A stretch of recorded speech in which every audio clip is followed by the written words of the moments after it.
দেব এবং শুভশ্রীর ধূমকেতু মুভিটি যারা দেখেছেন তারা হয়তো খেয়াল করবেন যে সেখানে তাদের একটা বিয়ের দৃশ্য করা হয়েছে।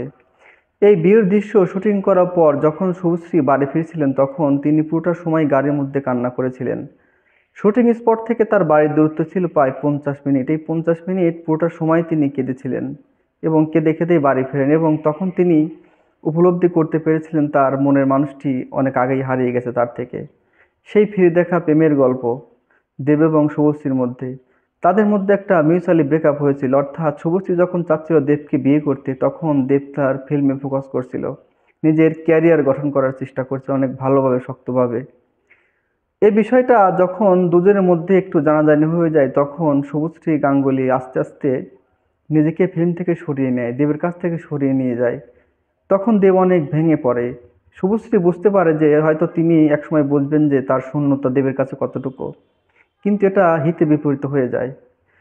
শুভশ্রী যখন দেবকে ছেড়ে চলে যায়, অর্থাৎ যায় না বলতে কি, দেবকে যখন বোঝাতে চায় যে তার জীবনে আমার শূন্যতা দরকার, আমাকে তিনি আপন করে নিক, এই হিসেবে যখন তিনি দূরে সরে যায় তখন তার জীবনে আগমন ঘটে রুক্মিণীর, এবং রুক্মিণী অনেক কাছে চলে আসে। এই কাছে চলে আসার পর থেকেই দেব আস্তে আস্তে শুভশ্রীকে ভুলতে থাকে এবং রুক্মিণীর সঙ্গে সম্পর্কে জড়িয়ে যায়, এবং যেটা আমরা দেখেছি তারা শেষ পর্যন্ত বিয়ের পিঁড়িতে বসেছে, তারা একসঙ্গে সংসার করছে। এখন দেব শুভশ্রীকে ভালোবেসেছিল, শুভশ্রী দেবকে ভালোবেসেছিল, এখানে তাদের ভালোবাসা একদম সত্য, রিয়েলি ছিল। তাদের কপালই খারাপ আসলে।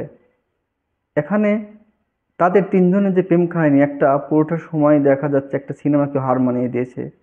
তবে একটা মানসিক সাপোর্ট যদি পেয়ে থাকে কোনো ছেলে অথবা কোনো মেয়ে প্রেমিক প্রেমিকার কাছ থেকে, তখন সেই তার আপন হয়ে যায় দুঃসময়ে। কারণ ওই সময়ে যে মেন্টাল সাপোর্টটা পেয়ে থাকে তখন সেই মানুষটাকে কখনোই বলতে পারে না, যেটা রুক্মিণী দিয়েছিল দেবকে। হয়তো সে কারণেই দেব পরবর্তীতে রুক্মিণীর সঙ্গে নিজের ঘর বাঁধার স্বপ্ন দেখেছেন এবং শেষ পর্যন্ত তা সফলও করেছেন। তবে এ সম্পর্কে কাউকে দোষ দেওয়া যাচ্ছে না।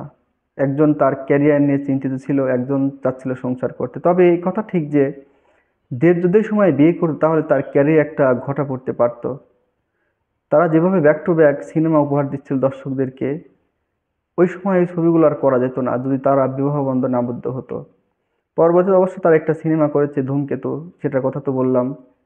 এখন পরবর্তীতে আর কোনো সিনেমা করবে কিনা এ বিষয়ে আমরা নিশ্চিত নই, তবে আশা করছি তারা দুজন একসঙ্গে কাজ করে একটা ভালো সিনেমা উপহার দিক আমাদেরকে, সেই ছোটবেলার স্মৃতি আবার আমাদের মনে করিয়ে দিক। ধন্যবাদ সবাইকে।